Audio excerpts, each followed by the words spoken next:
First of all, I would like to say thank you to the organizers. It's a great honor to be here. And today I'm going to talk about discovering digital landscapes through virtual trips online dur- during the epidemic outbreak. The content of my presentation is the introduction and integration of LLs into English language lessons. And then I'm going to talk about bridging activities for practicing the language. At last, I will give some examples of application and websites to find linguistic landscape examples. And we can say linguistic landscapes are the signs that we can see around us.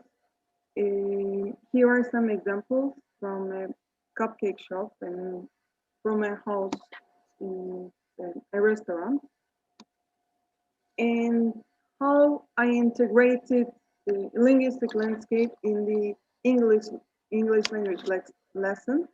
I used some online applications, then I found interesting, funny, and meaningful linguistic landscape examples to use them to teach the target vocabulary in the language too. And also here are, you can analyze the examples here. And now I'm going to talk about how to create English as a foreign language lesson plan using linguistic landscapes. In my school, I teach to fifth graders, and I was supposed to do this class online, but unfortunately, my students don't have internet connection, so they couldn't connect to the lesson. But the outcome was the students will able to understand information about important places. So it's a very suitable topic to use linguistic landscapes. The first part of the lesson plan is observation.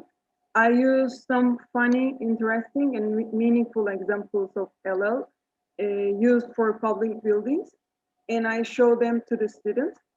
Also, I try to choose the places like restaurant, cafe, grocery to show their signs because the students already know those words and it makes the subject more comprehensible. And the second part of the lesson plan is guided exploration. Students are shown the photo or screenshots of some places which have a sign in English or language too on Google Maps or Linkscapes. Then the teacher, then I'll let them check and analyze those pictures. Like I took this screenshot from Google Street View and School of Drums, and I let kids to analyze and check this shop and guess where the place is, and it helps students to recognize public buildings around us. As a third part of the lesson plan, the participation and creation. The virtual trips are helpful at this point as because of the pandemic, we cannot go out to discover those places.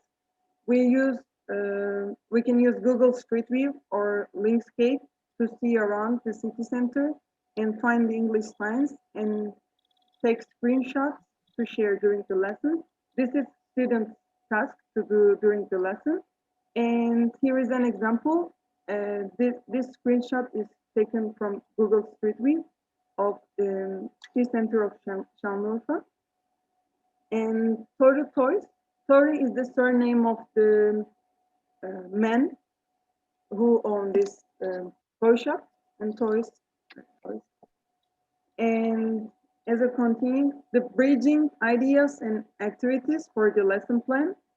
In the end of the lesson, students were asked to choose their favorite places as they take a virtual trip in the city center via Google Street View, and they decide to which places is their favorite, and they take screenshots and they create a new sign for that place and share with the class at the next lesson as a part of bridging activity.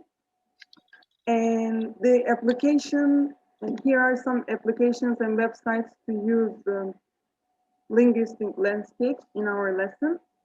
Linkscape, as I mentioned before, and Google Maps Street View, Thinkly, Canva, meme generator. As you can see, this one, I made this on meme generator.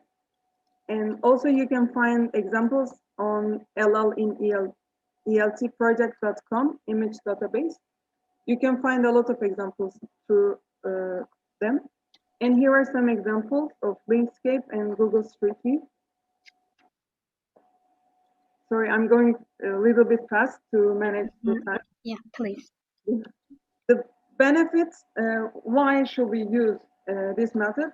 Because the information regarding public buildings should be taught as part of the classes, so it's very suitable to use this method. And thanks to these practices, students are able to see a lot of places that they don't know before at all. As I mentioned, they live in a disadvantaged area. They even couldn't go to city center before in their lives. So when we take virtual trips, it's a new opportunity for them to discover. And thanks to this, students broaden their role in addition to developing their English. Also, it increased their self-esteem because they discovered something relating to lesson by themselves, and they feel closer to English because they started to think it's a part of their lives, and it can be integrated into both online and face-to-face education. So it's a great opportunity. And challenges are the lack of English signs around. In Şanlıurfa, there aren't many English signs, and also lack of internet connection because of the disability. Sorry, because of the lack of internet connection, we couldn't make our class happen.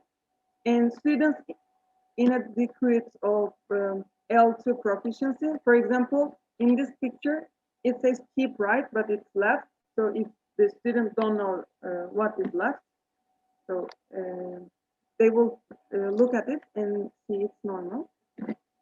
And as a conclusion, I recommend you to use linguistic landscapes in ELT because it's a really helpful method. I strongly believe that it helps my classes and my students to improve their English. And if you have further questions or comments, please drop it on the chat and I will answer it. Thank you very much.